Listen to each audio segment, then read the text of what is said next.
Hola a todos, ¿cómo estáis? Mi nombre es Juan Jesús Vallejo, soy periodista, escritor y el director de los especiales de periodismo de misterio en Caracol Radio. Viven junto a nosotros, pero no somos conscientes de las cualidades tan excepcionales que tienen. Empezamos a convivir con los animales hace unos 15.000 años, pero hay historias sobre ellos que realmente nos impactan. Una de ellas, por ejemplo, la de Marcos Rodríguez Pantoja, el niño que vivió durante 12 años junto a los lobos. Capacidades que tienen los animales de percepción extrasensorial, como las que nos pone encima de la mesa el biólogo británico Rupert Sheldrake, que demuestra cómo entre los perros y sus dueños hay una conexión sutil que la ciencia no puede explicar.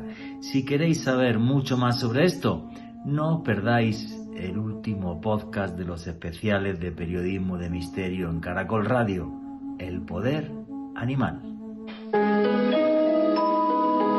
En Caracol Radio, El Poder Animal.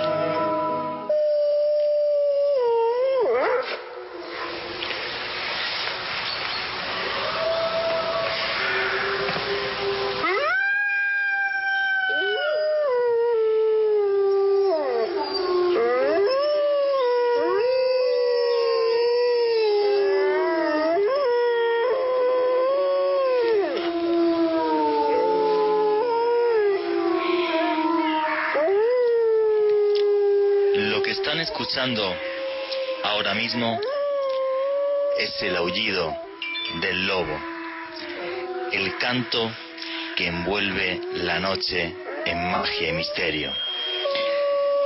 Para otros, la voz de una bestia, pues sus dientes pueden destrozar a un hombre en segundos.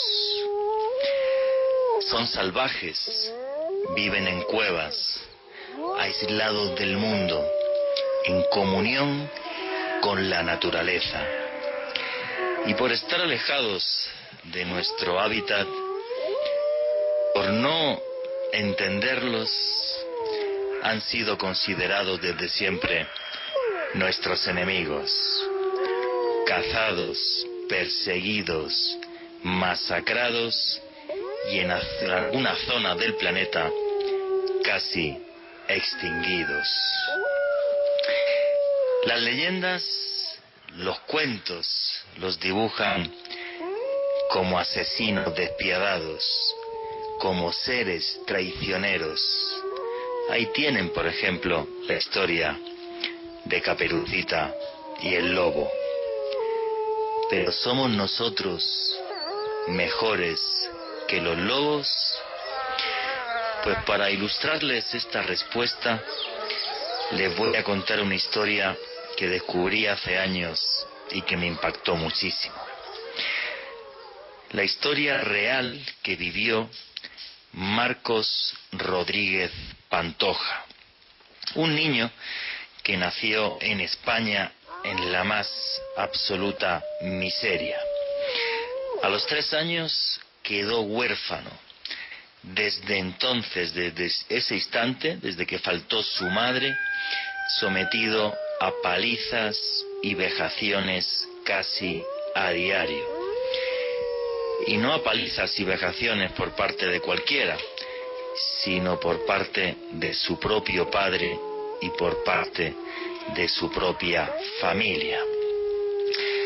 A los 7 años fue vendido a un cabrero que se lo llevó al monte, a un lugar llamado Sierra Morena.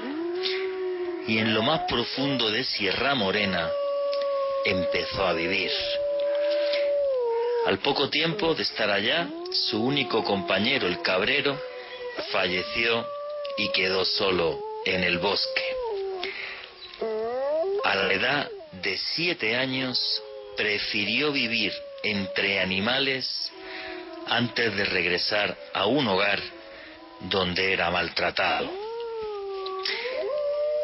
Muchas veces, cuando allí quedó solo, jugaba con unos lobeznos que tenía cerca de la cueva donde él vivía. Pero de repente todo cambió una tarde, ya que sus juegos con aquellos vecinos pusieron su vida en peligro. Cuando estaban jugando con los lobeznos, los lobos adultos llegaron con una presa muerta para repartir su carne entre los más pequeños. Marcos estaba dentro de la cueva y no podía salir. Los lobos adultos lo miraron con recelo, pero justo en ese momento de tensión, Marcos Rodríguez Pantoja tuvo la idea de mostrar sumisión y agachar la cabeza. Los lobos adultos le tiraron un trozo de carne cruda ensangrentada. Él lo cogió y comió. En ese instante, una de las lobas se acercó hasta él y le lamió la cara, limpiándole la sangre. En ese instante, la vida de Marcos Rodríguez Pantoja cambió. Cuando le entrevistan sobre esta historia, él se refiere a esa loba como su verdadera madre, como la única madre que él realmente conoció.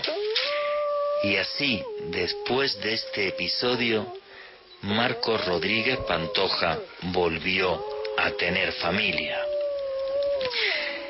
Vivió 12 años con los lobos, con su verdadera familia, hasta que por aquel tiempo un grupo de cazadores lo vio y dio parte a las autoridades. Días más tarde unos militares lo apresaron y lo devolvieron a la que, entre comillas, llamamos civilización. Cuenta la prensa de la época, las crónicas de aquel momento, que los captores de Marcos Rodríguez Pantoja regresaron a la ciudad muertos de miedo, porque desde que fue apresado y esposado, la manada de lobos con la que vivía fue rodeando por los caminos al grupo de militares, aullando, gruñendo, ladrando, hasta que llegaron a la civilización. Si aquel grupo de militares no hubiera tenido armas de fuego, hubieran muerto. Los lobos los habrían despedazado. Toda esta historia que les estoy contando, la vida de Marcos Rodríguez Pantoja, llegó a convertirse en película. Una película, por cierto, que me encantó y que les recomiendo, que se llama Entre Lobos. Pero lo que no recoge este film es cómo fue la vida de Marcos Rodríguez Pantoja al regresar a la civilización. Pues que allí lo que sucedió es que otra vez fue humillado, engañado, maltratado, hasta tal punto que acabó viviendo en la indigencia como un pordiosero. En los cuentos para niños, el lobo es cruel. En la vida real, yo prefiero la sinceridad y la simpleza del alma de un lobo. Porque el canto que están escuchando de fondo, esos aullidos en esta introducción, son una voz limpia y pura, como la que tiene la naturaleza. Son capaces de matar, sí, bueno, igual que somos capaces de matar nosotros, pero también son capaces de darlo todo por los que aman, por su familia, y lo hacen además de forma incondicional.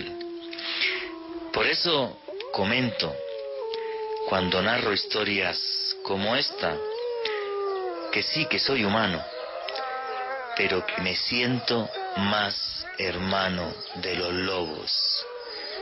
Sus aullidos son la voz más limpia y pura que existe, sin engaños, sin mentiras. Su amor o su odio siempre es sincero, una sinceridad de la que carece el ser humano. Buenas noches, noctámbulos. Mi nombre es Juan Jesús Vallejo. Lo que queráis seguirme en redes sociales, mi Twitter es @JuanGVallejo, Juan J.E. Vallejo. En Instagram y en Facebook, Juan Jesús Vallejo. ¿Qué os parece la historia de vida de Marcos Rodríguez Pantoja? Luego voy a poner un audio donde él va a contar esta parte de esta experiencia con los lobos. Maltratado,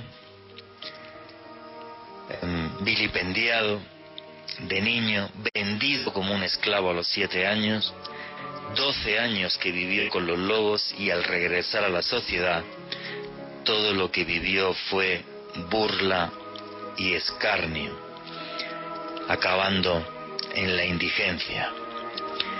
Cuando alguien le entrevista y le preguntan por los lobos, nunca dice lobos, siempre dice sus hermanos. Luego os contaré anécdotas sobre esta historia que tengo también en mi vida personal, porque en el programa de televisión que yo trabajaba conseguimos entrevistarle y llevarle a la sierra donde estuvo con una manada de lobos. Aquellas imágenes son de las cosas que más me han impactado en mi vida. Luego lo voy a comentar con todo lujo de detalles.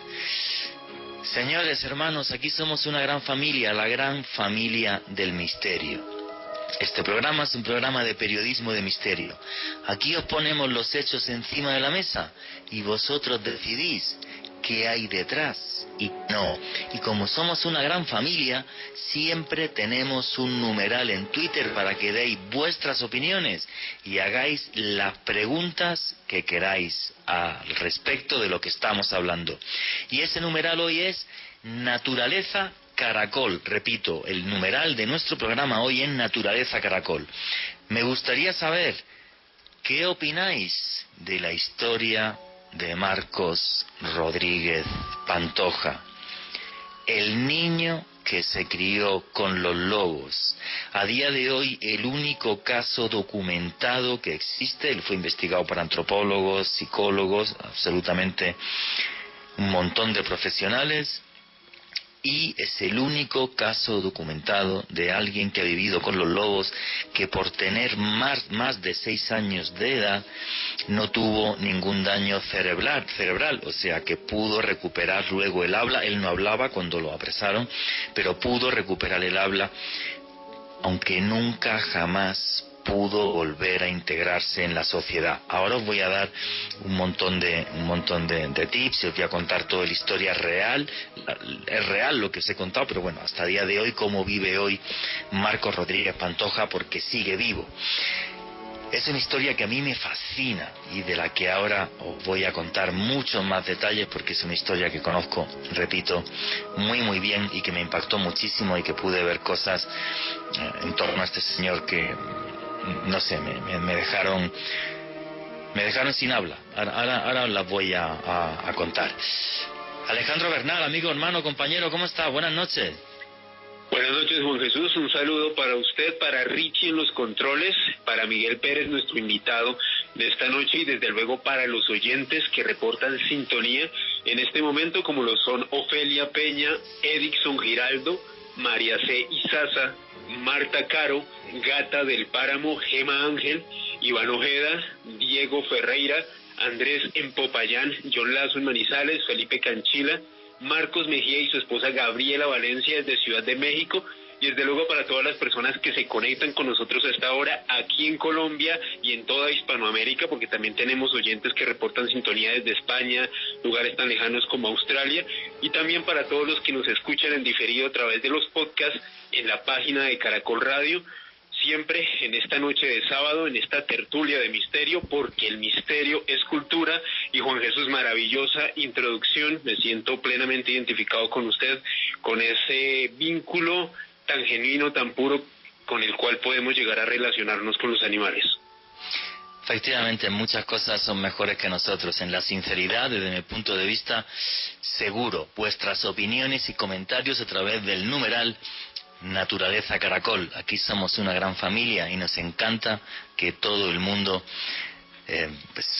utilice las expresiones que salgan del alma y que os expreséis y que habléis todos con libertad de lo que estamos contando aquí a través de ese numeral que es Naturaleza Caracol.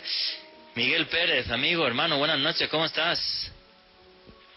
Hola Juanje, hola Alejandro, hola a toda la audiencia, muy buenas noches, estoy muy bien, muy alegre, ya ubicado en Bogotá. La última vez que hicimos radio juntos estaba en Santa Marta, ahora ya estoy en Bogotá, ya estamos todos en la misma ubicación y muy bien, muy alegre de venir a tocar este tema. Este tema me parece bastante interesante porque siento como ese apego, como esa pureza que los animales siempre te traen, pero nunca he tenido realmente como esos momentos, esas conexiones, ¿sabes? Tan reales con los animales.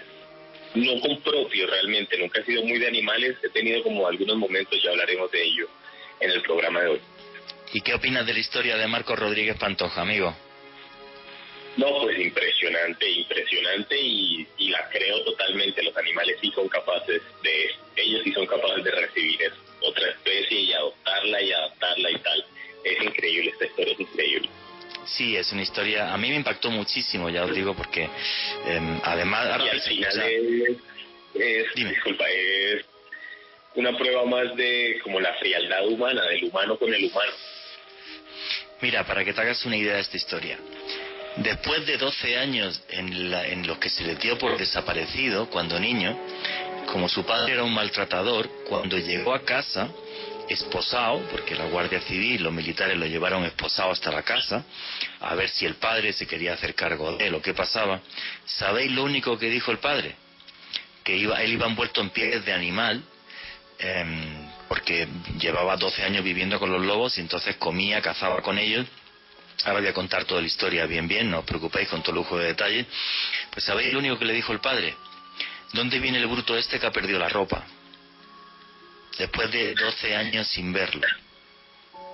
Después de 12 años sin verlo.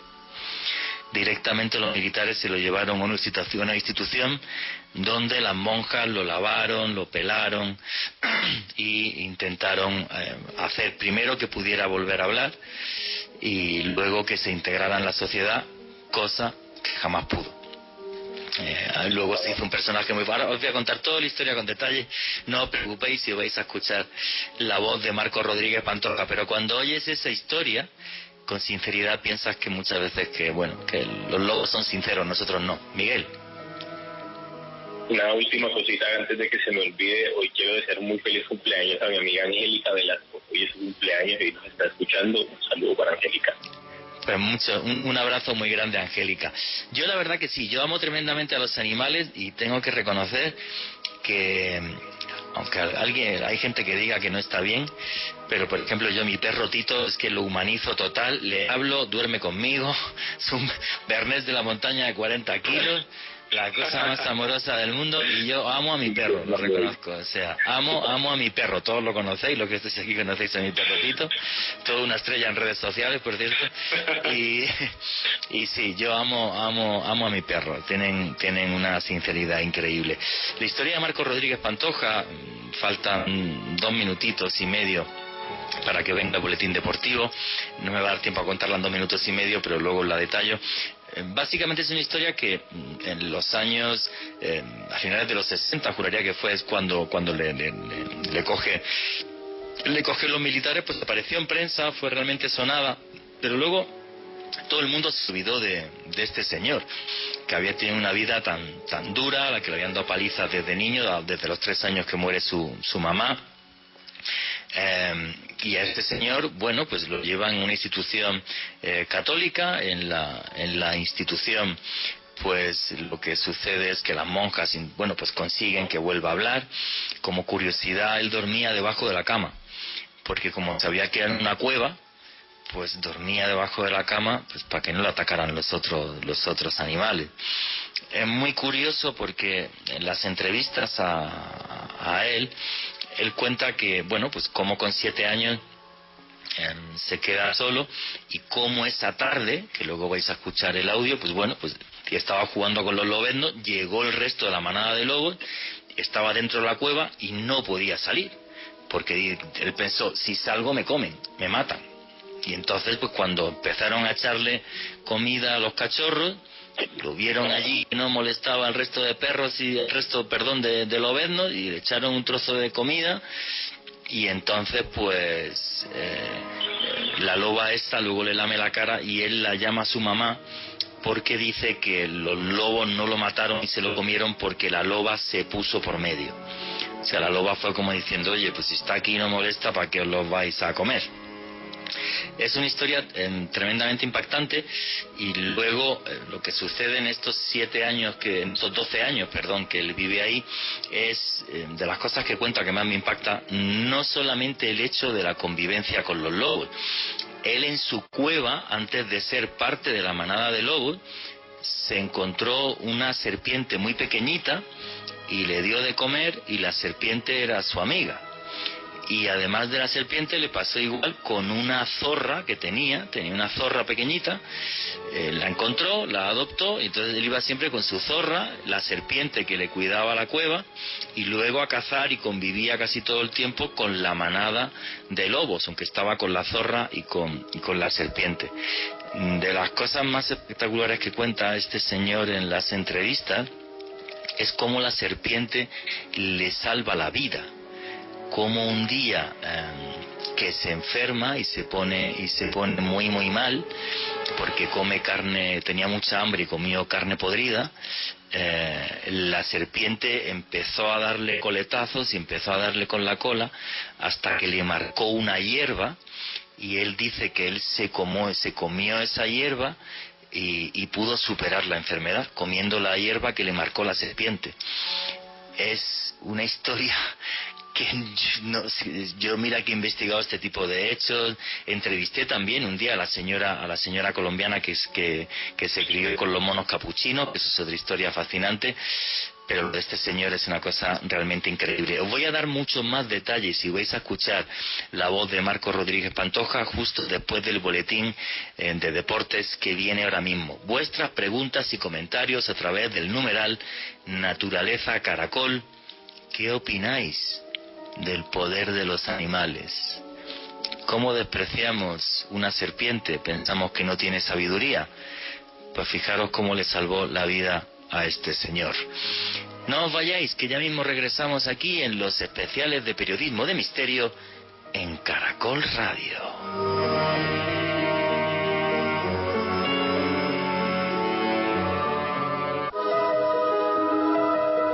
Continuamos con El Poder Animal.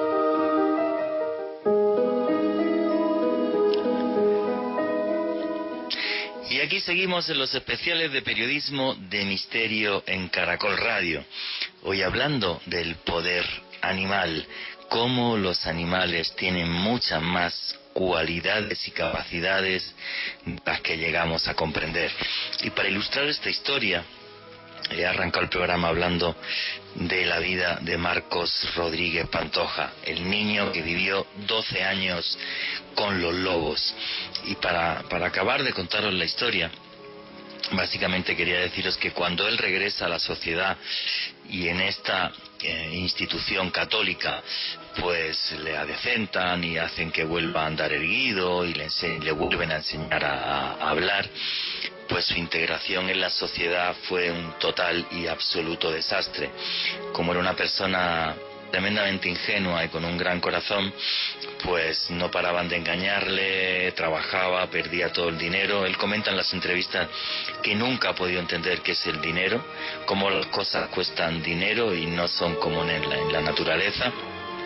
Y repito, este hombre llegó un momento en el que, bueno, pues ya acabó súper mal, en la total y absoluta indigencia, y un día que estaba cogiendo comida de la basura le vio un señor que era un policía retirado, y entonces le dijo que si quería ir a trabajar a una finca que él tenía. Y este señor se lo llevó al norte de España y allí lo tenía en la finca trabajando, le dio una vida súper digna. Y nada, pues este señor estuvo allí vivía. Como es un señor tan introvertido, pues nunca contó lo que le había pasado, se sabía por la prensa de la época. Y entonces Gerardo Olivares es un productor, director de televisión, de cine, perdón, el que hace algo más de una década, contrata a un detective privado que tardó años en dar con él. Y entonces cuando dio con él, porque él quería hacer una película sobre esto, el primero que no lo creía era el policía que se lo había llevado hasta la finca, porque dijo, no, como este señor es tan introvertido y apenas habla, dice, sí, a mí me parecía muy extraño la relación que tenía con los animales, con los perros de la finca, con todo, y dice, se portaba como muy extraño. Entonces se quedó en shock. De repente esta historia se hizo súper viral, no en España, en todo el mundo. Fue la BBC a entrevistarlo, la DW alemana, o sea, salió en todas las televisiones del mundo.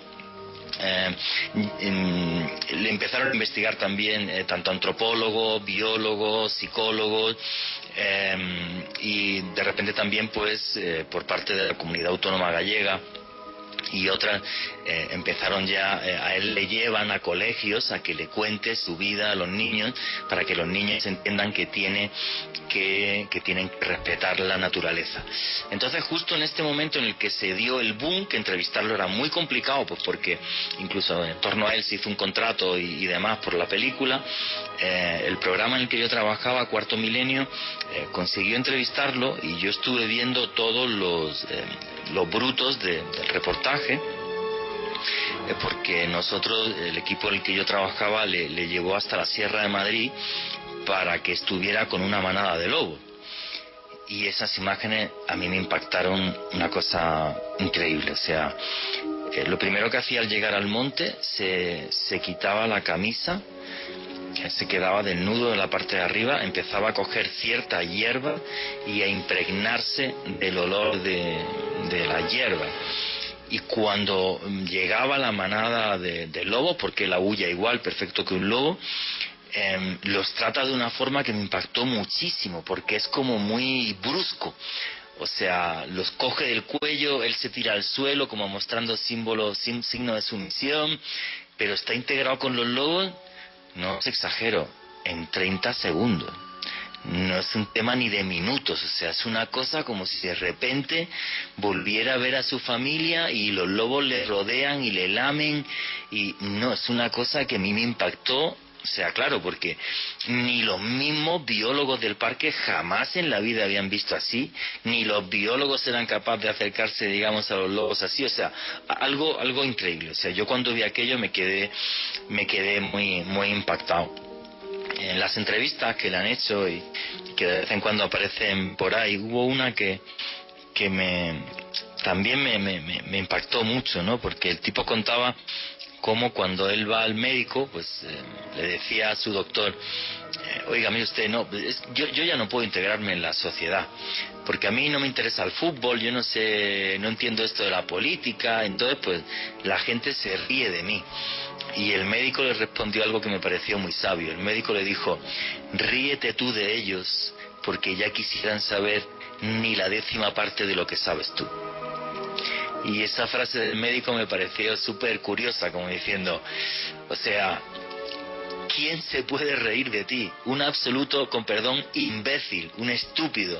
O sea, tienes una historia tan única en el mundo que te investigan científicos de todo el mundo porque entienden la biología de los lobos y la naturaleza en la península ibérica mejor que todos los biólogos del país. O sea, es una cosa increíble lo de este señor.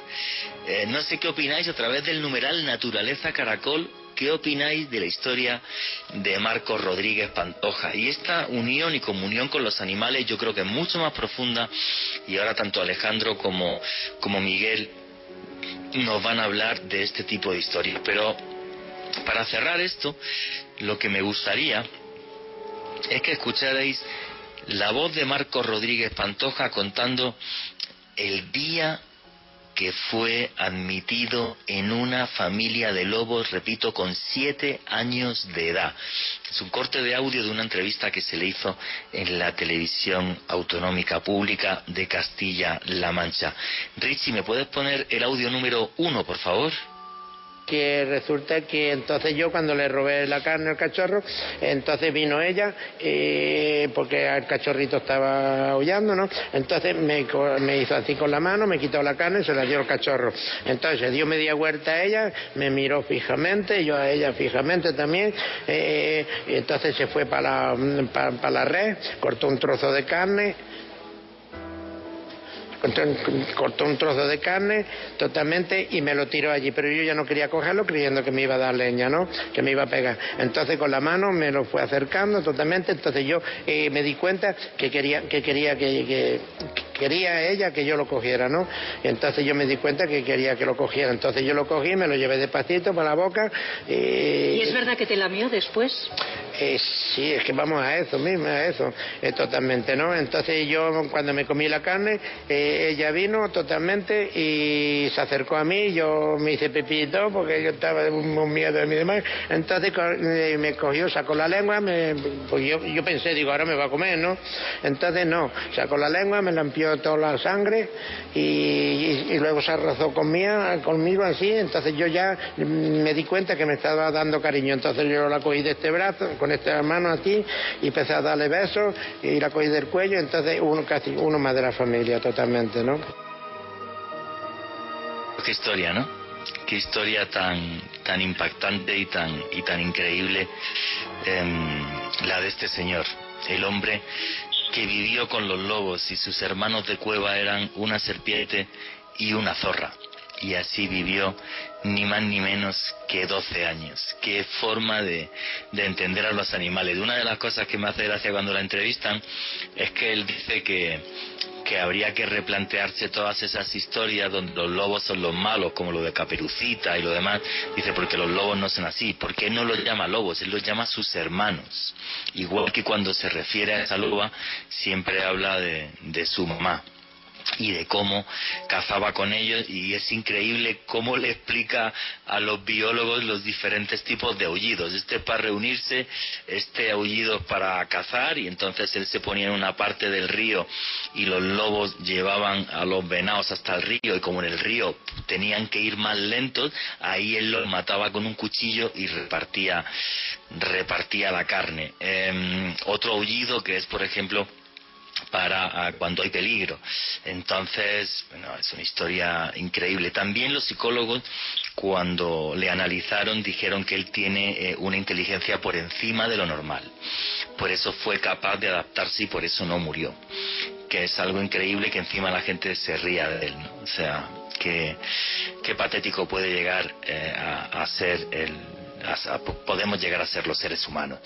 Vuestros comentarios sobre esto, ¿qué opináis de la historia de Marcos Rodríguez Pantoja? ¿Somos mejor que los lobos o no?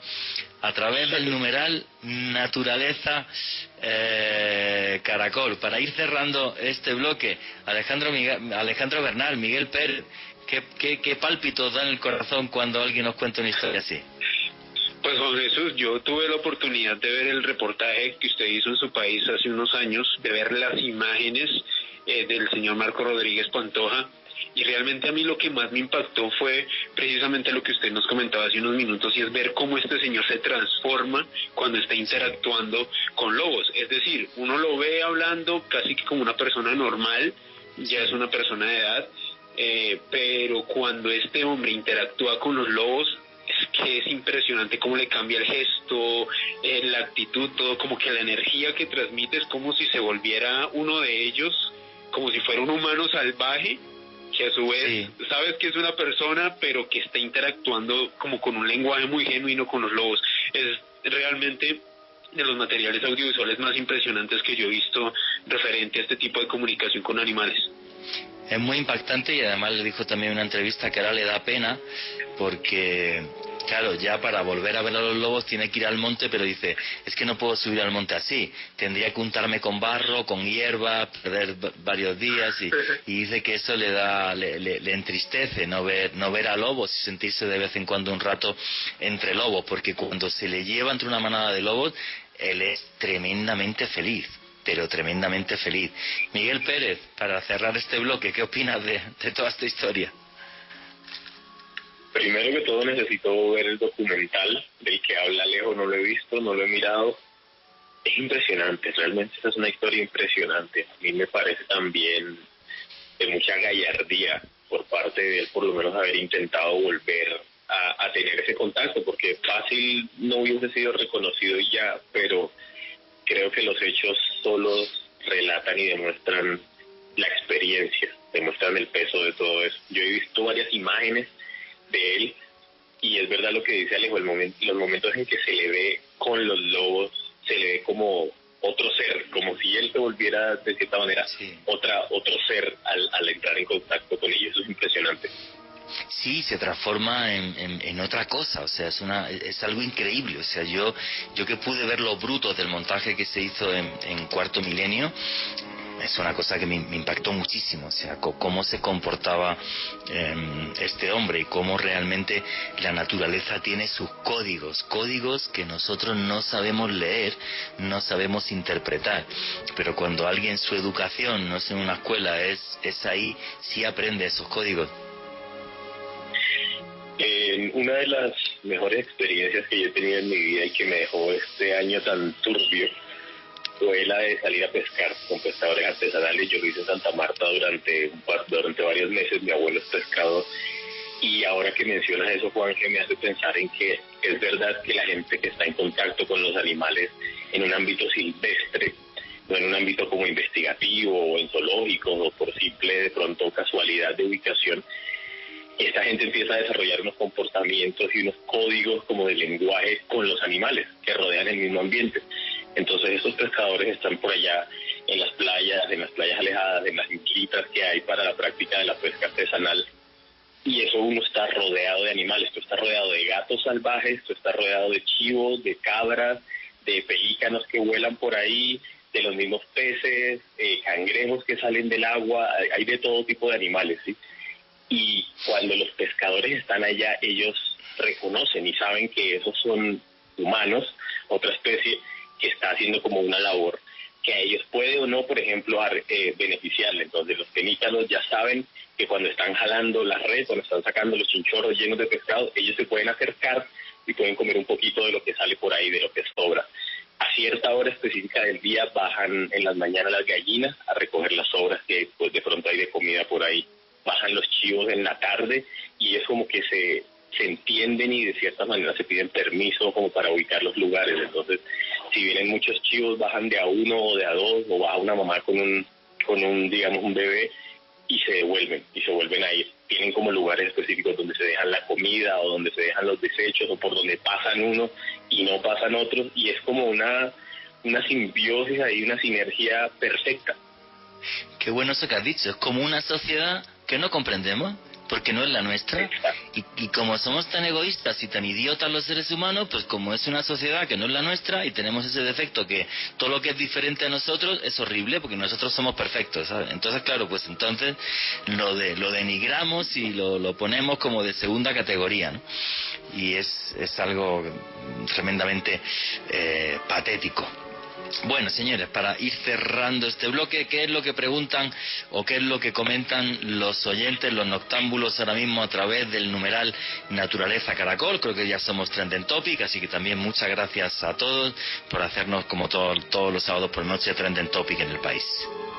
Juan Jesús, agradecer a todos los oyentes que nos han convertido en la novena tendencia más importante de Twitter en Colombia. Emma Ángel nos pregunta lo siguiente: las investigaciones científicas nos proporcionan nuevas dimensiones de la cognición animal. ¿Qué nos pueden decir al respecto? Sí, de eso os va a hablar ahora más tarde tanto Miguel como Alejandro Bernal. A mí hay un científico que me fascina con esta historia, que es un biólogo de la Universidad de Oxford, que se llama Rupert Sheldrake. Pero para hablaros de Rupert Sheldrake, luego lo va a hacer Miguel Pérez en la siguiente hora. ¿Qué más preguntas y comentarios hay? Sebastián Muñoz. Más que todo, la historia de Marco Rodríguez Pantoja es la muestra que somos humanos, pero que no tenemos humanidad. Qué frase tan bonita, la suscribo total y absolutamente, porque los lobos cazan porque tienen hambre y son una familia, pero los lobos no van a la guerra a matar porque sí, por fines políticos. Nosotros somos tan patéticos que sí lo hacemos, sí. ¿Qué más preguntas y comentarios? Manuel Cardona. ¿Le hicieron alguna evaluación psiquiátrica a Marco Rodríguez Pantoja? Fascinante caso. Sí, varias. Le hicieron varias. Una se le hicieron en los años 70, antes que desapareciera del mundo, hasta que luego fue rescatado por este director de cine. Y en esa primera evaluación psicológica es ya cuando el psicólogo dijo, este tipo sobrevivió y se adaptó porque tiene una inteligencia fuera de lo normal, por eso fue capaz de leer los códigos de los lobos. Por eso fue capaz de integrarse en la manada en vez de que lo mataran aquella tarde. Entonces sí, claro que se le han hecho varias. Y luego lo que era impresionante cuando de repente fue rescatado del olvido es los biólogos cuando él explicaba un montón de cosas del comportamiento de los lobos, de cómo integrarse, de los códigos de los aullidos.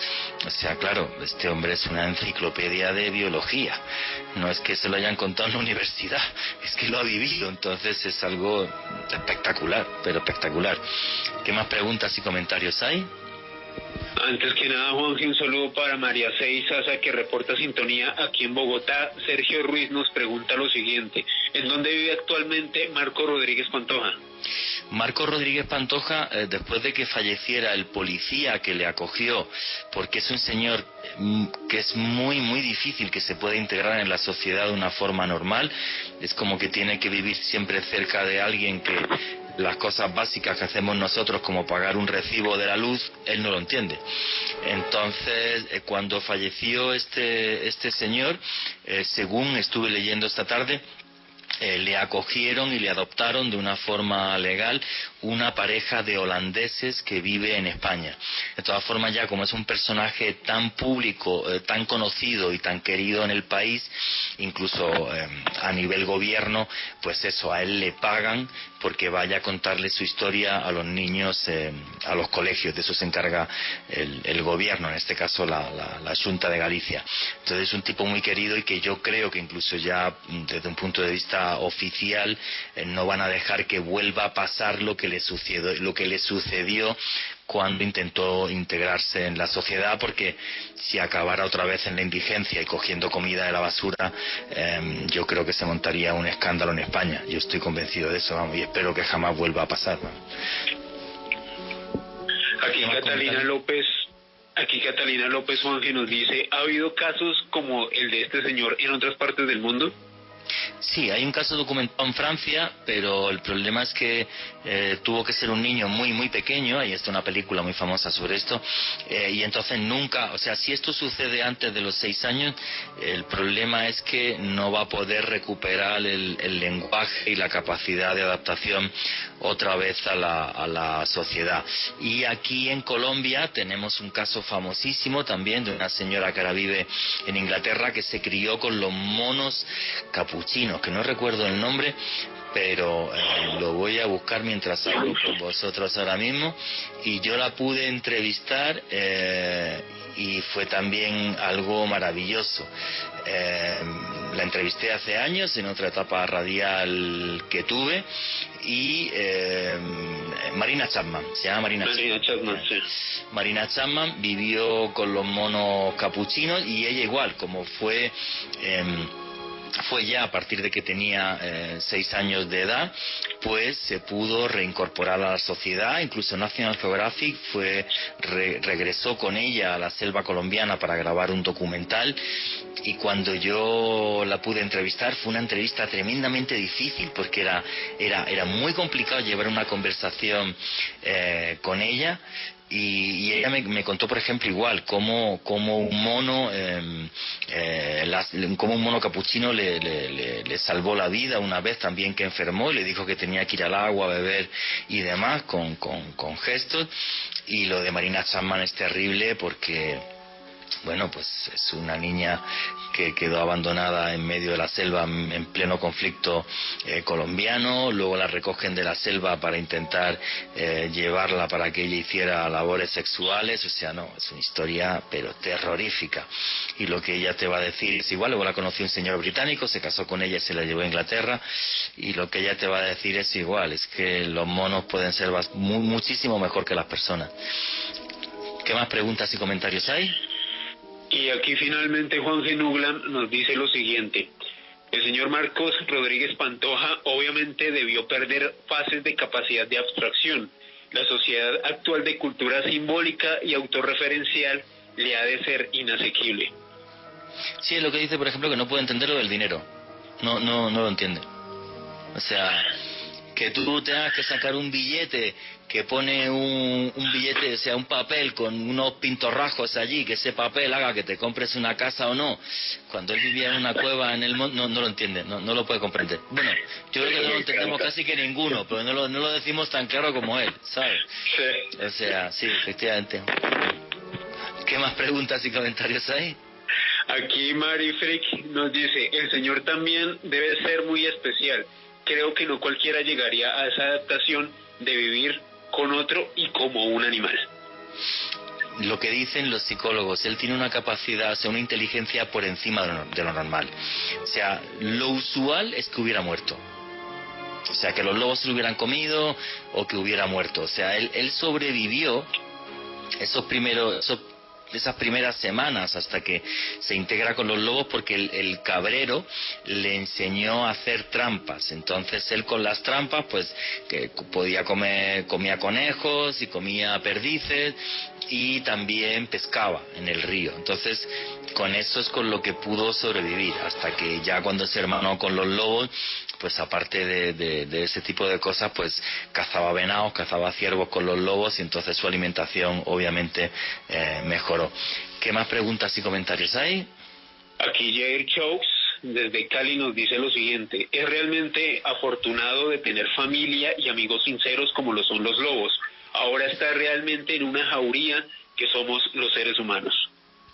Sí, el caso de Rodríguez Pantoja, no nos engañemos, porque es un caso que se hizo tan conocido a nivel mundial que ya incluso el mismísimo gobierno español es un personaje que tiene que cuidar, o si no obviamente la gente criticaría al gobierno y a los políticos. Eso en Europa funciona mejor que acá. Yo creo que aquí criticas a los políticos y les da exactamente igual.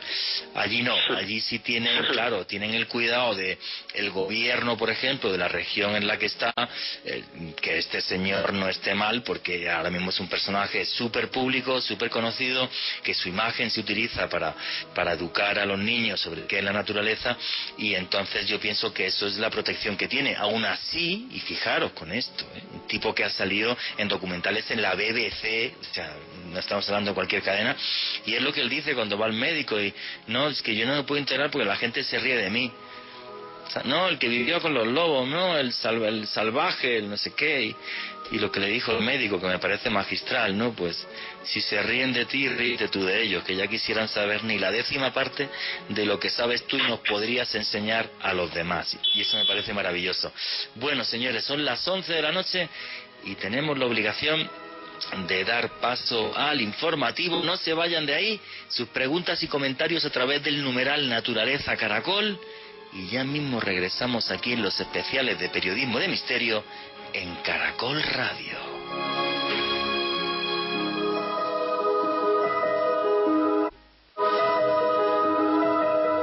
Continuamos con El Poder Animal.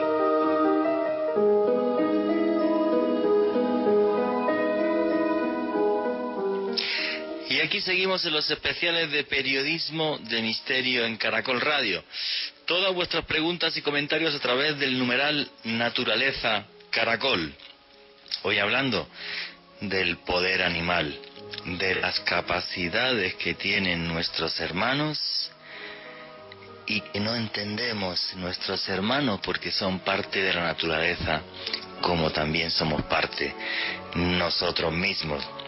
Una historia fascinante, y los que hemos tenido animales en la vida, yo pienso que lo vamos a entender como que muy, muy bien. Esa capacidad que tienen los animales de leer la mente mucho mejor que entre seres humanos y de ayudarnos, como hicieron con Marcos Rodríguez Pantoja, con el niño que vivió 12 años con los lobos, con su familia verdadera, la que le cuidó y le protegió mientras él estuvo con ellos. Pero bueno, vamos a seguir para adelante. Repito, vuestras preguntas y comentarios a través del numeral Naturaleza Caracol. Y efectivamente, hay científicos que se han arriesgado y se han puesto a investigar todo esto. Vamos a hacer un poco una historia, ¿vale?, de esa investigación y de ese acercamiento a los animales. Ojo, que esto lo han hecho los científicos valientes, porque hay muchos que dicen que esto es imposible, que esto es una estupidez y que no, olvídate de que te pongas a investigar a los animales, nada más que como si fuera en un laboratorio y ya, eso de que tienen una conexión especial con nosotros es imposible. ¿Qué opináis vosotros de esto a través del numeral Naturaleza Caracol?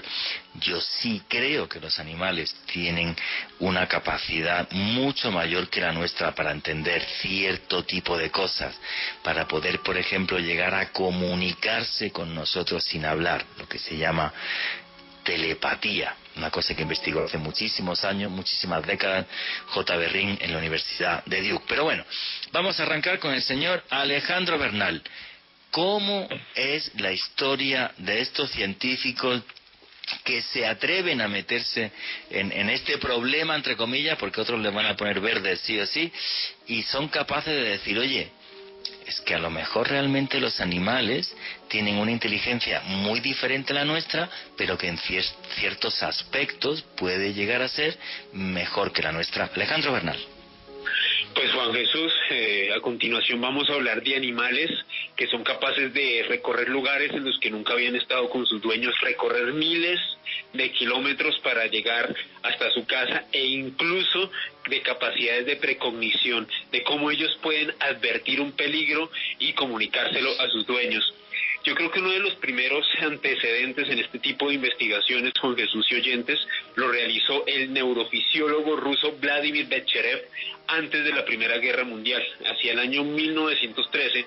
Resulta que este señor investigó el caso de un domador muy famoso en Rusia en aquella época, el señor Vladimir Durov, quien decía poderle dar órdenes mentales a sus perros para que sus mascotas pudieran realizar diversas actividades, ya fuera traerle el periódico, ya fuera sentarse en algún lugar en específico. Resulta que en los experimentos que realizó Betcherev con el señor Durov, le pidió que a una de sus mascotas más queridas, una Fox Terrier que se llamaba Piki, le dijo que bueno, mentalmente dele algunas órdenes. Entonces el señor Durov, en efecto, le pidió, según él mentalmente, al animalito que hiciera varias acciones, que le trajera el periódico, que se sentara y demás. Pero lo más impresionante que pudo captar Betcherev en esta investigación es que en un momento él llegó a pensar, bueno, este señor Durov seguramente ya instruyó a sus animales, pues simplemente con un gesto, con alguna mirada, de alguna forma u otra, sin usar el lenguaje, seguramente ya los amaestró. Entonces le pidió que sonriera frente a Piki, a su mascota en ese momento, y que mentalmente le diera la orden de atacar a un lobezno que estaba disecado. Pues en efecto, el señor Durov sonrió mentalmente, le dio la orden a Piki, y Piki de manera violenta se tiró sobre ese lobezno disecado. Es uno de los primeros antecedentes históricos y científicos de comunicación telepática de humanos con animales, Juan Jesús. Qué historia tan tremendamente fascinante. Oye, en toda esta investigación que se ha hecho siempre con animales, las estrellas son los perros, o sea, los perros por esta... Bueno, hay que decir una cosa, todos los perros son lobos, ¿eh? Son lobos que se fueron adiestrando desde hace 15.000 años, para ser exacto, y perdieron incluso un 20% de su masa encefálica al perder agresividad. Al perder agresividad perdieron parte de su masa encefálica, porque ser dóciles y vivir al lado nuestro hacía que tuvieran mucha más capacidad de supervivencia. Entonces alguno estará preguntándose por ahí, ¿y los chihuahuas también? Pues sí, señor, los chihuahuas eran lobos que eran insectívoros, comían insectos. Efectivamente, estas razas de perros muy pequeñitas, o sea, pero todos, absolutamente todos, eran salvajes. ¿Siempre han sido los perros o ha sido con más animales, Alejandro? Pues Juan Jesús, uno de los mayores expertos en la investigación de este tipo de asuntos era precisamente J. Berrin, uno de los mayores expertos en el estudio de la percepción extrasensorial.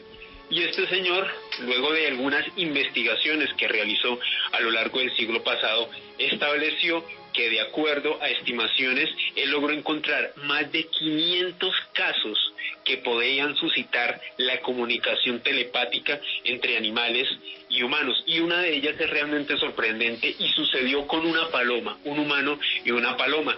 Y esta historia nos sitúa en el año 1940. Bueno, resulta que un chico muy joven, Hugh Brady Perkins, pues este chico se encontró una paloma que estaba en el patio de su casa. Este animal había sido utilizado en la Primera Guerra Mundial para enviar algunos mensajes, o sea, era un animal que se sabía ubicar, tenía como ese antecedente y tenía una marcación en una de sus patas, estaba anillada con el número 167. Resulta que pasaron unos meses, llegó el invierno y a este chico Hugh Brady lo tuvieron que operar, realizarle una intervención quirúrgica a unos 80 kilómetros de donde vivía, pues donde residía este chico. Cuando lo operaron y días después de la convalecencia, él sintió que en la habitación donde se estaba hospedando, escuchó unos aleteos y unos picotazos en la ventana. Le pareció muy raro, extraño, se acordó de su paloma, pero pues bueno, en ese momento él estaba pensando en otras cosas. Le pidió a la enfermera que la abriera y en efecto, entró volando la paloma que se había quedado en su casa a 80 kilómetros de distancia. Guau, qué cosa tan tremendamente espectacular. Y fíjate que muchas veces, como somos tan racistas y tan así, también siempre pensamos que unos animales son más inteligentes que otros y degradamos a otros y demás. Y fijaros lo que le pasó también, por ejemplo, a Marcos Rodríguez Pantoja con esa serpiente que le salvó la vida. Juanje, y hay otros dos casos muy específicos que ya tienen que ver con la Segunda Guerra Mundial, uno de los conflictos, uno de los sucesos que cambió para siempre la historia de nuestro planeta.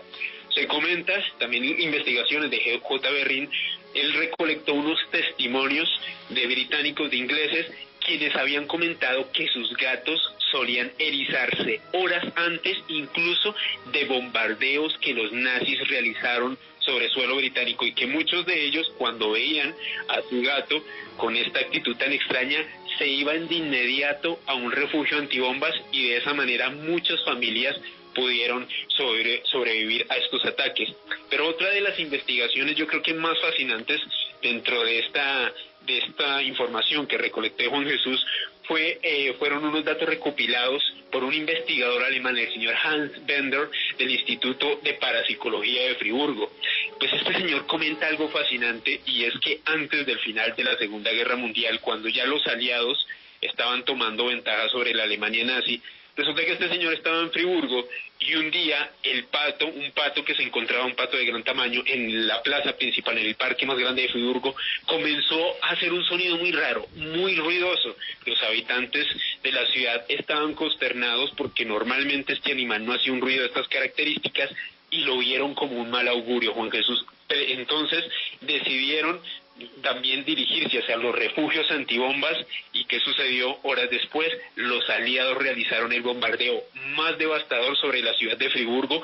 El pato murió ahí mismo, incluso en esta acción bélica, y cuando años después los pobladores de Friburgo quisieron reconstruir la ciudad, le construyeron un monumento por haberles avisado horas antes de este bombardeo del cual iban a ser víctimas por parte de los aliados. Wow, no conocía esa historia, pero sí me parece fascinante cómo los animales son capaces de adelantarse al peligro mucho antes que nosotros, porque el tema aquí además es que en la naturaleza adelantarse al peligro salva vidas. Miguel Pérez. Miguel, no te oímos. No te oímos. No sé si es un problema. Ahora sí. Ahora sí. Sí. Dale, amigo. Perfecto. Ok. Les estaba diciendo que referente a lo que hablaba Alejandro, hay una historia, digamos, en la historia humana, y es que, ya que hablábamos de que todos los perros fueron lobos, y esto fue un proceso de miles de años, esta domesticación, lo mismo fue con los gatos, en cierta manera. Los felinos los domesticamos 2 veces en la historia. Existe la historia, digamos, comprobada de que alrededor de hace unos 10.000 años los gatos casi que ellos mismos se domesticaron para funcionar mejor con los humanos, y es que se daban cuenta que donde había asentamientos de humanos, estamos hablando del periodo neolítico si quieren, ellos se acercaban porque se daban cuenta que había roedores por esas zonas donde los humanos estaban, había roedores, entonces ellos decían, si vamos detrás de los humanos, encontramos comida, un poco más fácil.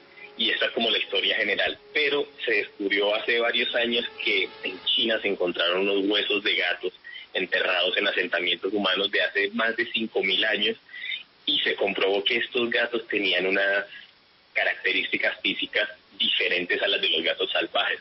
Se pudo comprobar que vivían con humanos y que esto hizo que su masa corporal fuera un poco menor, como también ocurrió con los lobos, pero vivían más tiempo. Y se notaba que su consumo y el desarrollo de sus huesos, lo que quedaba de sus huesos, venía de consumir roedores que eran alimentados con granos de siembras que tenían asentamientos humanos en China hace miles de años, así que los gatos fueron domesticados 2 veces por la humanidad. Oye, qué curioso me parece eso, ¿no? Porque también está el tópico, ¿no? De que los perros son más inteligentes que los gatos y tal, historia, pero los gatos también son muy particulares, como esa gata que había en Estados Unidos, que en los hospitales se adelantaba justo antes del momento del óbito, de fallecer de ciertas personas, Alejandro. Sí, Juan Jesús, en efecto, y antes de hablar de los gatos, porque soy propietario de una hija felina, mi hija Kitty Bastet, que el señor Miguel conoce y también es una estrella de las redes sociales, pues el gato al que usted hace referencia, Juan Jesús, se llama Oscar, y él llegó en el año 2007 a un centro geriátrico en la ciudad de Rhode Island. Bueno, pues resulta que este gato fue acogido por este hogar, y se dieron cuenta, Juan Jesús, que normalmente este felino solía dirigirse a la habitación de pacientes terminales que curiosamente horas después o días después fallecían. Uno de los primeros médicos y especialistas de este centro geriátrico que se dio cuenta de esto fue el señor David Goza, y este señor escribió un artículo científico y detalló esto como una curiosidad, pues que este animal en ese año 2007 ya había acertado a ir a habitaciones y a quedarse con los pacientes terminales en más de 24 oportunidades, es decir, con más de 24 pacientes había sucedido esto, y para él simplemente ya no era una coincidencia. A lo largo de los años, este gato falleció en el año 2018 y, según los registros de este centro geriátrico en Rhode Island, este gato acompañó a más de 100 pacientes en sus últimas horas de vida. ¿Qué hacía este animal? Recorría por los pasillos y curiosamente elegía una habitación que le llamaba la atención, pues por el paciente. No se sabe si por algún tipo de instinto, el olor del paciente o algún tipo de cosa que él vería. Resulta que este animal llegaba a la habitación, se acercaba a la cama, muchas veces dormía al lado del paciente, se quedaba acompañándolo en sus últimos minutos. Pero lo más brutal de esta historia es que era tan efectivo y tan preciso lo que hacía este animal que las mismas enfermeras de este centro médico llamaban a los familiares del paciente cuando veían que el gato Oscar entraba a la habitación, para que los familiares pudieran despedirse del paciente, porque ya sabían casi que con total seguridad esta persona iba a fallecer. Dios santo, realmente los animales son muy especiales, ¿no? Y me parece además tan bonito la historia de este gato, Oscar ha dicho, ¿verdad? Oscar, sí. De este gato Oscar, el ir y acompañar y darle cariño a los moribundos, ¿no? Cuando alguien está a punto de fallecer, y cómo era capaz de tener sensibilidad para eso. Eso es la percepción extrasensorial entre animales, que repito, hay ciertas partes de la ciencia que dicen que esto no tiene ni pie ni cabeza. Yo no estoy de acuerdo para nada, y yo sí que creo que además la ciencia lo que tiene que hacer es hacer ciencia, o sea, investigar todo este tipo de fenómenos que no están claros, para ver si algún día somos capaces de comprenderlo. J. Berrín también pudo documentar un caso realmente alucinante de un gato que recorrió, y ojo a la cifra que voy a dar, más de 2.400 kilómetros para reunirse con su familia. Según Berrín, en el año 1952, un gato llamado Sugar, pues que estaba de vacaciones con su familia, pues resulta que fue llevado estaba en California, y resulta que su familia tuvo que mudarse hacia Oklahoma, una zona bastante distante donde normalmente vivía con las personas que lo habían adoptado. La familia sabía que este gato no le gustaba montarse a vehículos, entonces prefirieron dejarlo en la casa de un vecino, quienes lo iban a tratar bien. Pues resulta que 3 semanas después de que se hubiese quedado con sus vecinos, el gato desapareció. Y según Berrín y sus investigaciones, este animal atravesó más de 2.400 kilómetros, se demoró 14 meses desde California hasta una gran granja en Oklahoma para reunirse con su familia original, y en el viaje cazó conejos y otros animales. Es decir, este gato adoptó una actitud salvaje, se adaptó, sobrevivió, y más de un año después se reunió con su familia tras recorrer 2.400 kilómetros.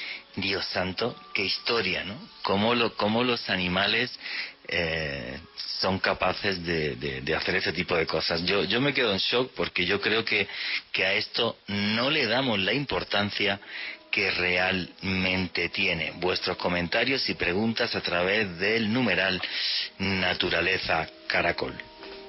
Hay otros experimentos, Juanje. A mí uno que me fascinó dentro de esta investigación que realicé fue uno efectuado por el Hospital Rockland en New York, y en específico un neurólogo, el señor Aristide Essier. Resulta que este señor decidió conseguirse a un señor que era cazador, que le gustaba irse a cazar en Estados Unidos. Hay que recordar que en este país esa es una costumbre bastante habitual. Y resulta que este señor siempre le gustaba ir con 2 perros Beagle a cazar. Entonces, el experimento que hizo Aristide Essier fue crear 2 habitaciones que estuvieran recubiertas en cobre para que no se filtrara ningún tipo de ruido, ni tampoco se viera ningún tipo de imagen, ni una ventana que las conectara. En una de las habitaciones colocó a este señor que era cazador, y le dio la orden con una escopeta de perdigones que le disparara a una imagen de un animal que le llamara la atención y que él pudiese cazar en caso de que estuviese efectuando esta acción. Entonces al señor le pasaban imágenes de animales, y cuando veía uno que le interesaba, le disparaba con una escopeta de perdigones.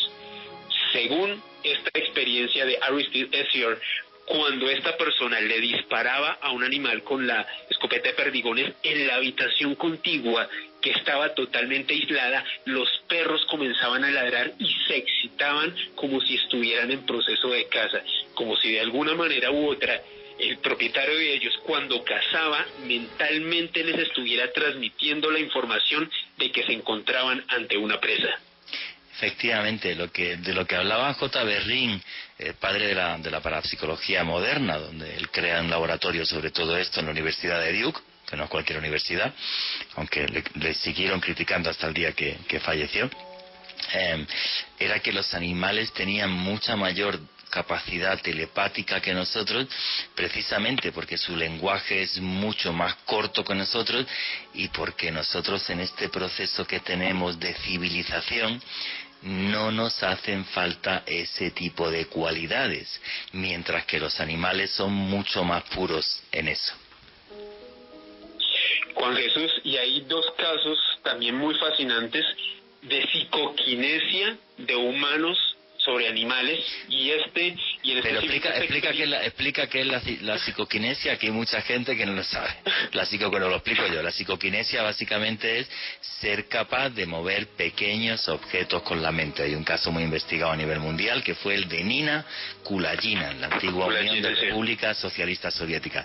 Telequinesia es mover pequeños objetos con la mente. En el caso de Nina Kulagina movía, por ejemplo, gotas de mercurio.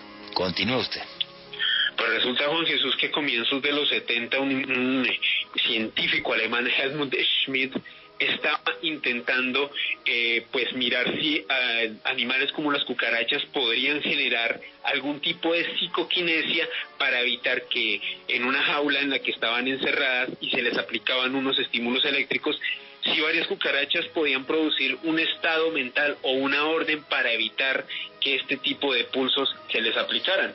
Pues resulta que dejó a estos animales en una jaula durante varios días, y cuando él se acercaba a observar este experimento, curiosamente en la jaula se producían más choques eléctricos. Obviamente los científicos estaban desconcertados, porque se supone que el experimento lo que buscaba era que los propios animales evitaran que estos choques eléctricos siguieran produciéndose.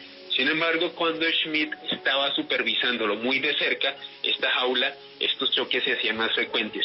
Pues la conclusión de este estudio que se hizo en los 70, Juan Jesús, fue que el señor Schmidt mentalmente y a través de psicoquinesia es como si estuviese produciendo estos choques eléctricos por la aversión que sentía por las cucarachas. Les tenía bastante asco y parece que mentalmente, de una manera que todavía no han podido determinar, él producía estos choques y por eso sucedieron este tipo de experiencias. Pero también lo más fascinante de esto, y ya para darle como un colofón a esta intervención, Juan Jesús, fue una experiencia del ex primer ministro de Canadá, el señor Mackenzie King.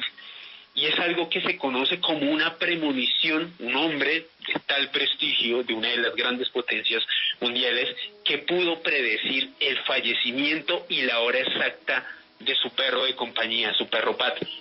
Este señor comenta que él, años antes y meses de antelación al fallecimiento de su mascota, había tenido sueños premonitorios con su perro, lo veía fallecido, lo veía en mal estado, pero que algo muy extraño sucedió 24 horas antes del fallecimiento de este animal, Juan Jesús. Resulta que Mackenzie King estaba durmiendo en su cama cuando de repente el reloj que él tenía en su mesita de noche se cayó y quedó quieto en una hora.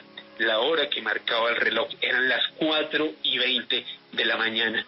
Vaya sorpresa, al día siguiente, a las 4:20 de la mañana, su perro Pat, dando sus últimos alientos de vida, se subió a la cama de Mackenzie King y falleció junto a él exactamente a las 4:20 de la mañana.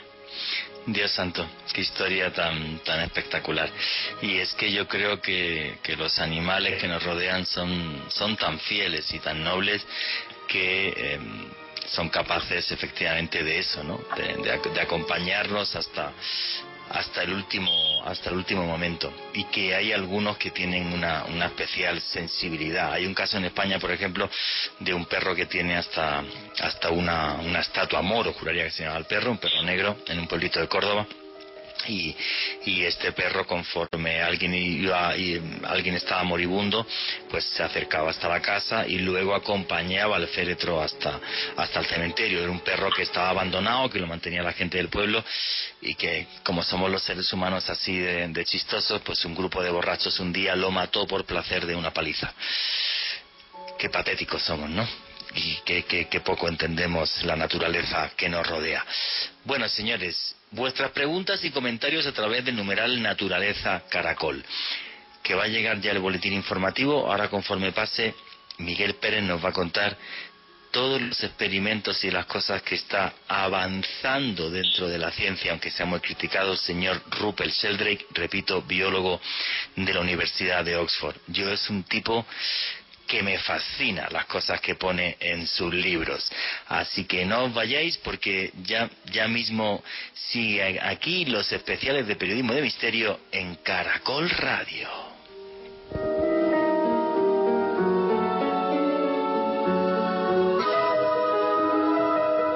Continuamos con El Poder Animal.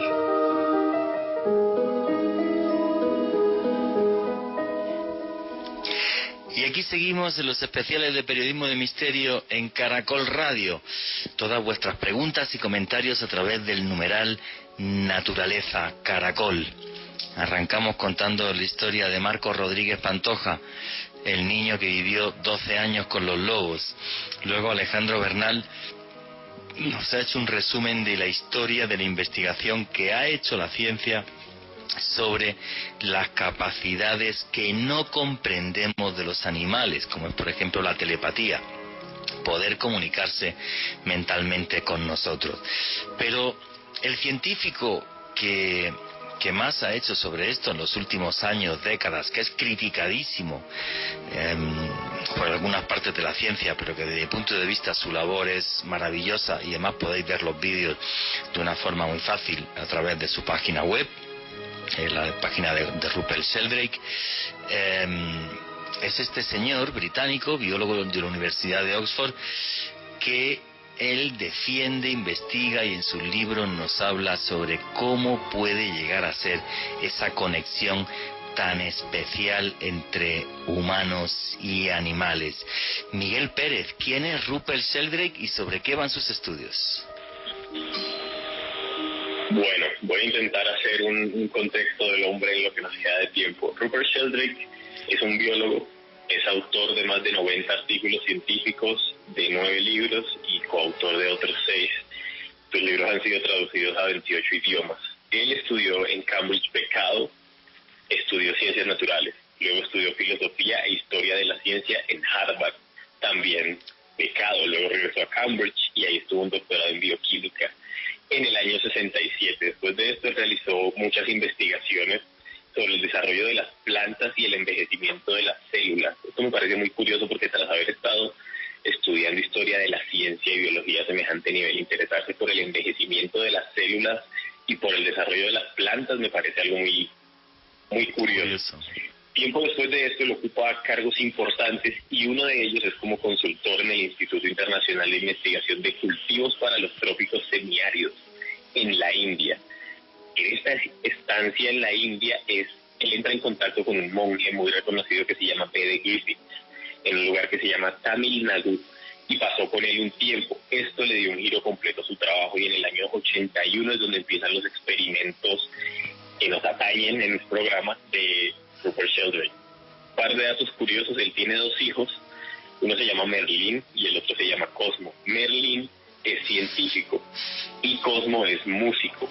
Estuve escuchando la música, yo que soy periodista principalmente musical, estuve escuchando la música de Cosmo Sheldrake, que está en Spotify, está en internet, la pueden encontrar, y es una especie, el último álbum que lanzó este año está hecho de sonidos de aves que se encuentran en peligro de extinción.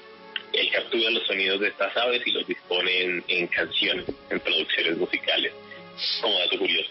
Ahora, volviendo a Rupert Sheldrake. Sus experimentos han generado mucha polémica, principalmente porque no se pueden replicar. Entonces esto no ha permitido que se pruebe la veracidad o la falsedad de estas hipótesis. Sin embargo, sus teorías dan mucho de qué hablar y han sido una propuesta muy interesante sobre la mente humana y sobre la mente, digamos, del ser vivo en general. Hay que tener en cuenta que históricamente la ciencia ha rechazado el estudio de la telepatía porque lo consideran una cosa de segundo nivel, pues casi una herejía dentro de la ciencia. Perdona, Miguel, pero precisamente por eso, porque hay experimentos que nos demuestran que eso es real, sobre eso hay hipótesis, pero luego a lo mejor esos experimentos no son replicables.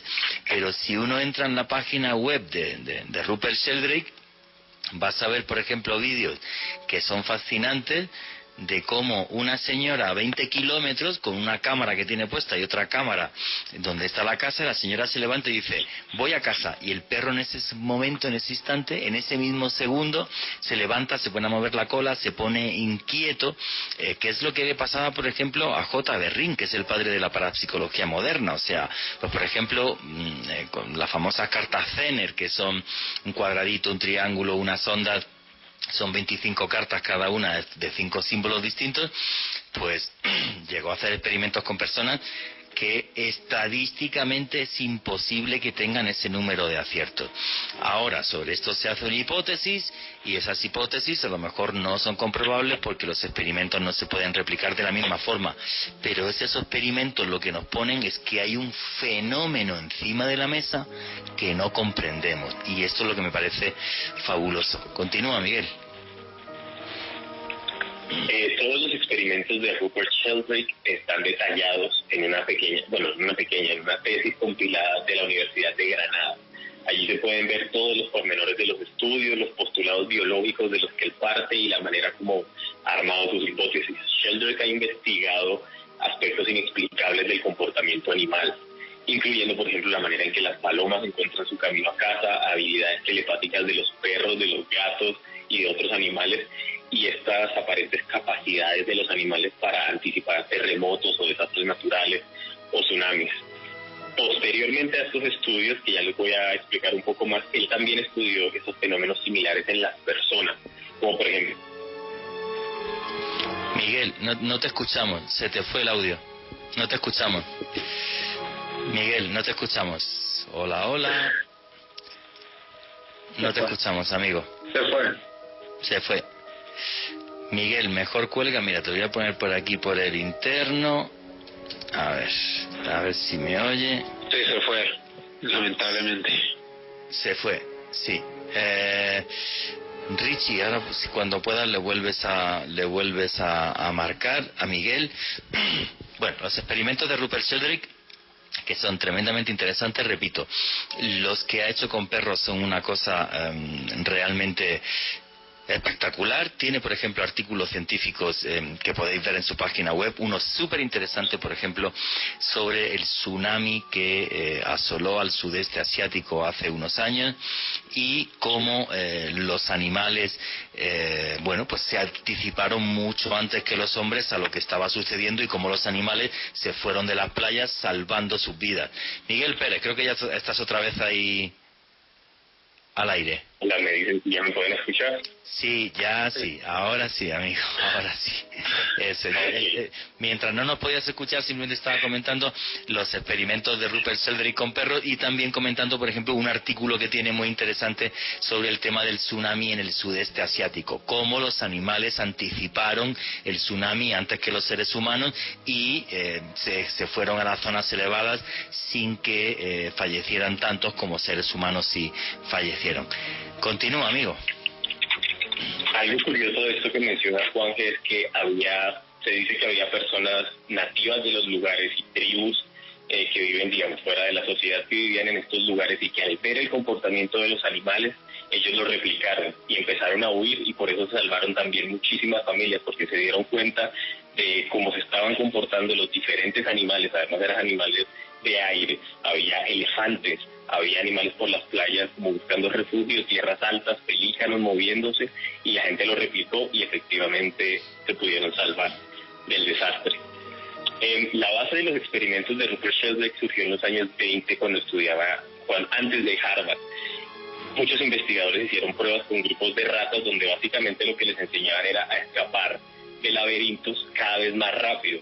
Lo curioso de esto es que las siguientes generaciones de ratas parecían haber heredado esa memoria. Entonces, desde el comienzo ya eran más veloces para salir de laberintos iguales, y después lo realmente curioso es que se replicaron estos laboratorios y experimentos en universidades en Australia, en diferentes países, y las ratas que no tenían nada que ver, que no provenían del mismo lugar, que no habían sido utilizadas antes, también parecían haber heredado esta habilidad. Era como un conocimiento compartido entre la especie, y lograban salir cada vez más rápido de estos laboratorios, de estos experimentos, y ahí empezó a desarrollarse también esta investigación de Sheldon. Pero fíjate qué interesante es esto que estás contando, Miguel. A las ratas se les enseña a salir de un laberinto, los hijos de las ratas lo hacen más rápido, eso en biología se llama throttling, o sea, hay como un conocimiento adquirido a nivel genético, que tampoco está muy claro cómo sucede esto, y luego además lo que habla Sheldrake es cómo ese conocimiento se puede compartir a través de telepatía. Quiero comentar, porque nos faltan 15 minutos, que Rupert Sheldrake habla de una cosa que se llama la teoría de los campos morfogenéticos. Y estos campos morfogenéticos, es lo que dice es que básicamente nosotros tenemos percepción de una parte de la realidad, pero que por encima de nosotros hay otra parte de la realidad que no comprendemos, que no sabemos cómo funciona, pero que realmente está ahí. Y los animales, que tienen mucha más capacidad intuitiva y otras innatas que nosotros, sí son capaces de operar con esta parte de la realidad que no comprendemos, y entonces tienen esas cualidades que para nosotros son imposibles. ¿Más o menos es así, Miguel?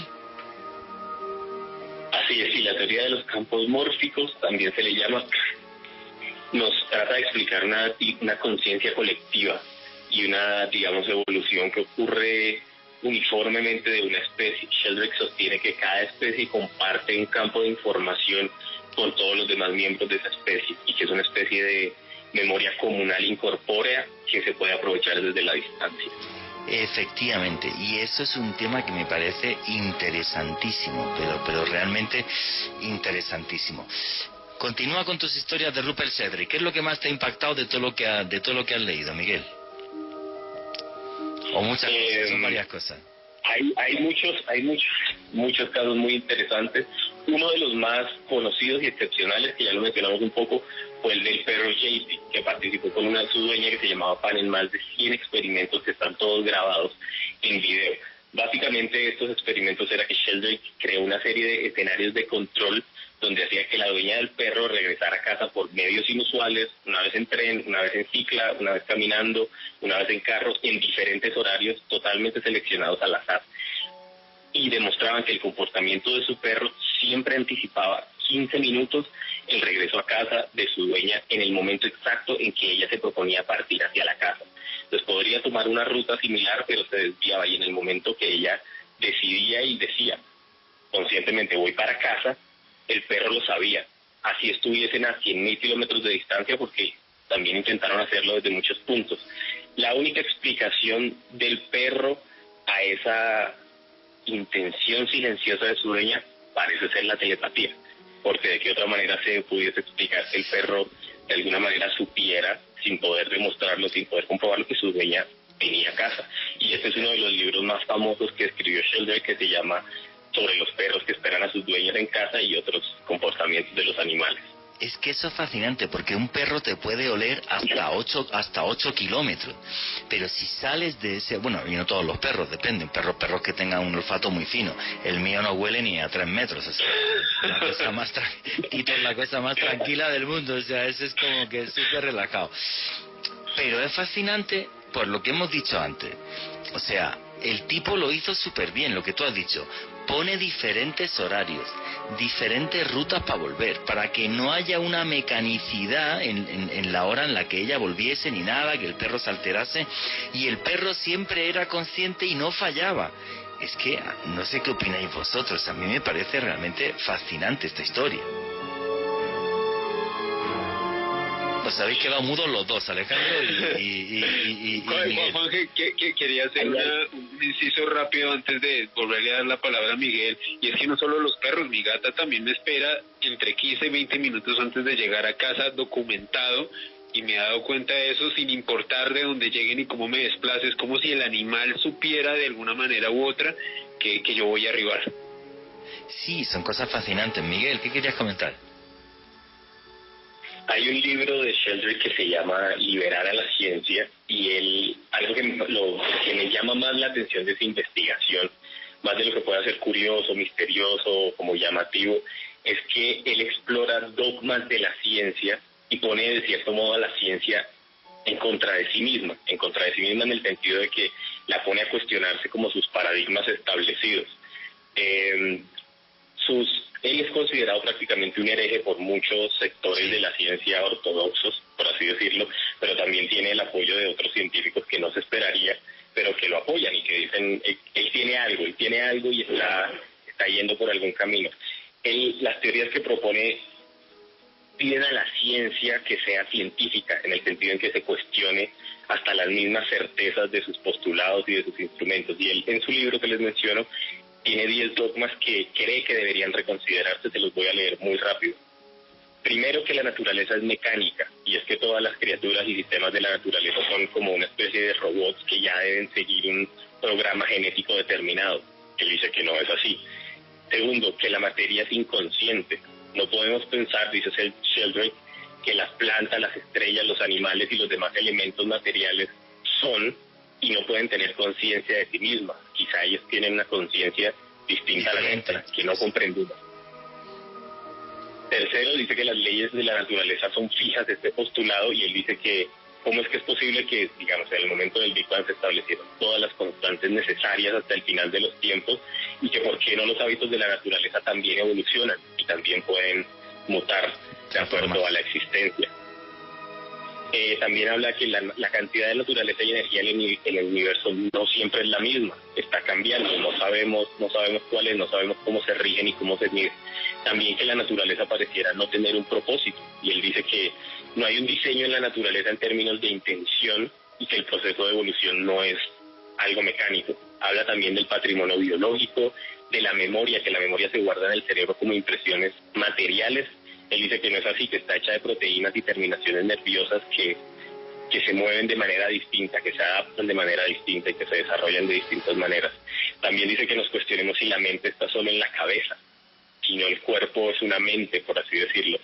Dice que cuestionemos si fenómenos como la telepatía son o no son imposibles, y que solo la medicina mecánica funciona, que simplemente por casualidad o efectos placebos de prácticas curativas tradicionales o remedios naturales, porque no hay distintas maneras, por ejemplo, lo que tú nos contabas de la serpiente, como la serpiente le enseñó a esta persona a curarse mediante una planta que ella sola conocía. Estos son los postulados que Sheldrake nos hace también cuestionarnos en varios de sus libros, y es lo que más me llama la atención en general de toda su investigación. No, hombre, y sobre todo cuando por ciertas partes de la ciencia súper ortodoxas, bueno, yo algunas veces les llamo ciencinazis en muchos sitios, el otro día una cadena de televisión muy importante, por cierto, y es, vamos a ver, cuando surgen los experimentos de telepatía y de percepción extrasensorial por parte de J. Berrin en la Universidad de Duke, ¿sabéis si el científico que se interesó en todo esto, que llegó a hacer un prólogo de un libro que se llama Mental Radio, ni más ni menos que Albert Einstein, la mente más brillante del siglo XX? O sea, un científico brillante no se debe de cerrar a nada, lo que tiene que hacer es conocer. El problema es que muchas veces la ciencia deja de hacer ciencia para lo que es dedicarse a ya no hacer ciencia, a decir que es posible o que no es posible. A mí me hace mucha gracia, por ejemplo, con los vídeos ovni que se han filtrado del Pentágono y todo esto, y viendo los informes y todo lo que sucedió, que es para que os hable de esto otro día, y llegan científicos y dicen, no, pues es la conjunción de un submarino con un dron chino, con un no sé qué sea, en torno al USS Nimitz a 160 kilómetros de California, ¿sabes? Cualquier cosa.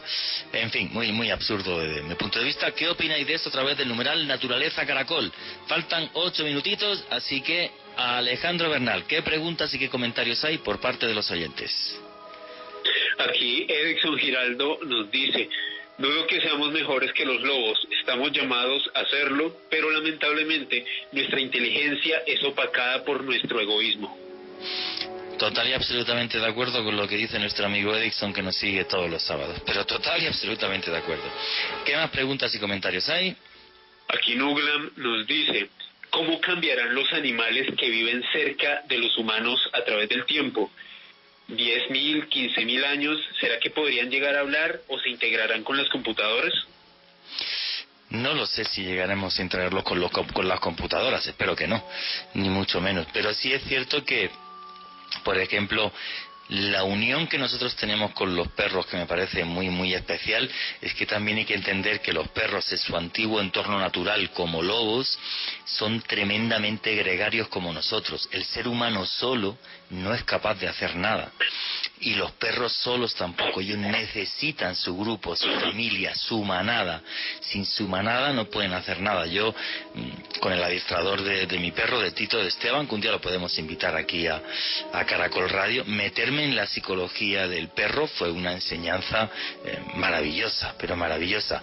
¿Qué más preguntas y comentarios hay? Estela Paranormal: los animales salvajes y domésticos son los mejores amigos, sin importar la especie, de amistades insólitas. porque su amistad es interesada y esa es la mejor amistad que existe. ¿Qué más preguntas y comentarios? Milena, siempre me pregunto por qué se dice y se afirma que los animales en general no piensan. ¿Será que, por ejemplo, los mamíferos como nosotros los hombres no lo hacemos? Pensar piensan, eso está claro, lo que no hablan como nosotros, no tienen esa capacidad de inteligencia abstracta, o sea, son pura emoción, sentimiento e intuición, y en la intuición es donde nos ganan por goleada. ¿Qué más preguntas hay? Emi Moreno, también utilizan la palabra el progreso para emplear especies en estudios científicos. La verdad que no entiendo la pregunta. Sí, me imagino que se refiere a los experimentos que se hacen con animales y donde se acaba con animales. Eso es lo que pasa, que es muy complicado, muy complicado de juzgar, pues porque bueno, el tema de los ratones y demás, pues todos los días mueren miles y miles de ratones en el mundo. Pero también hay que entender que aunque esto pueda llegar a ser cruel, la medicina no podría avanzar si no hace cierto tipo de experimentación. Y esto yo sé que hay gente que me puede llegar hasta a criticar, pero también hay que entender que, bueno, pues para que avance la medicina, pues hay que hacer cosas que yo creo que desde mi punto de vista sí son necesarias, porque si no, no podríamos avanzar en ciertas cosas. Eso sí, eso no justifica crueldad innecesaria en absoluto con ningún tipo de ser vivo. ¿Qué más preguntas hay? Diego Ferreira, matar animales solo por diversión no es sinónimo de egoísmo, es estupidez humana en fases superiores. Totalmente de acuerdo. ¿Qué más preguntas y comentarios? Nuestra gran amiga Gata del Páramo, en los libros se describe que se podría barguear, es decir, meterse dentro de la mente del animal y ver lo que podía ver Lo mismo pasaba a través de sus hermanos. Perfecto ese comentario. ¿Qué más comentarios y preguntas hay por ahí? Aquí mucha gente, Juanje, compartiendo fotos de sus mascotas, comentándonos que están fascinados con las historias de J. Berrín, con lo que nos ha comentado Miguel de Rupert Sheldrake, y agradecerles también por mantenernos siendo una de las tendencias más importantes de Twitter en Colombia. Pues muy bien, señores, muchísimas gracias. Pues faltan apenas 3 minutitos, así que vamos a ir cerrando cada uno con sus conclusiones. Miguel Pérez, amigo, hermano, tu conclusión para cerrar el programa de hoy. Bueno, digamos que desde una postura científica e investigativa hay muchas cosas de las que hablamos que podríamos considerar al límite de la ciencia, por así decirlo, de lo que tenemos establecido como ciencia. Y además de agradecer a todos los oyentes, a todas las personas que comentan, a todos los amigos, aprovecho y mando un saludo a Julián Betancourt en Australia. Yo invito a todos los oyentes a que hagan parte del debate y a que investiguen y saquen sus propias conclusiones, a que no se queden solo con lo que escuchan o de nosotros o de otros, sino que se animen a investigar por sí mismos y a sacar sus propias conclusiones, porque al final no hay un argumento absoluto sobre los demás. Y el conocimiento es algo así de maravilloso, que evoluciona. De todas formas, buen amigo Mariano Bétez de Toro, el señor tiene 7 licenciaturas y es catedrático de farmacología de la Universidad Alcalá de Henares en Madrid, en España. Él decía, una cosa es la ciencia y otra el conocimiento mucho más grande que la ciencia, y no podemos renunciar al conocimiento. Miguel, tus redes sociales, por si la gente quiere seguirte. Estoy en Facebook, en Twitter y en Instagram como @ishur. Ahí podemos encontrarnos, ahí podemos iniciar la conversación. Muchas gracias a todos los que nos escuchan. Muchas gracias, Juanse, por el espacio. Siempre es un placer. A ti. Y Alejo también. Siempre es un placer compartir micrófonos. Alejandro Bernal, tu conclusión es tu cierre. Pues Juan Jesús, un tema fascinante esta noche. Creo que como el feliz propietario, padre de una mascota, de una gata, pues para mí el programa de hoy fue entrañable, porque muchas de las cosas que pude investigar, de las intervenciones que comentó Miguel y también de la información que usted nos suministró, pues las he vivido de primera mano, pues con mi animal de compañía. Creo que es uno de los cariños más puros y genuinos que se pueden llegar a experimentar en la vida, así que realmente es fascinante y me siento privilegiado de poder haber vivido pues vivir esto con mi gata. A todas las personas los invito a que me sigan en Facebook, Twitter e Instagram en @alebernalpress con doble S, y en mi Twitter les dejé una invitación de un evento que vamos a hacer con Juan Jesús en las próximas semanas. Efectivamente, el jueves día 17 a las 7:30 en la Candelaria daremos una charla sobre los expedientes X más importantes de la historia. Toda la información para reservas y demás en el Twitter de Alejandro Bernal, alebernalpress con doble S, o en mi Twitter @JuanGVallejo, Juan J. de Vallejo. Ahí tienen la información para aquellos que quieran tener una velada distinta esta Navidad y una gran tertulia de misterio. Y bueno, señores, para terminar el programa, yo creo que los seres humanos somos tan soberbios y tan egoístas que no le damos importancia a lo que nos rodea, porque nos ciega la soberbia y pensamos que lo que es distinto a nosotros, como los animales, lo denigramos. Pero yo me quedo con la sinceridad de mi perro Tito, que pase lo que pase, llego a casa y siempre me está boleando la cola y siempre tiene cariño. Lo tengo como un compañero y como un hermano, como muchos de ustedes que tienen también mascotas. Y es una pena que cierta parte de la ciencia se niegue y se quede ciega, esto es muy humano, ante la posibilidad de que no comprendamos lo que nos rodea, porque a muchos, a los soberbios, les da miedo lo que no entienden, porque eso nos hace más pequeños. Y es que somos pequeños comparados con los milagros de la naturaleza. Y nunca olviden que vivimos en un mundo mágico, porque está repleto de misterio.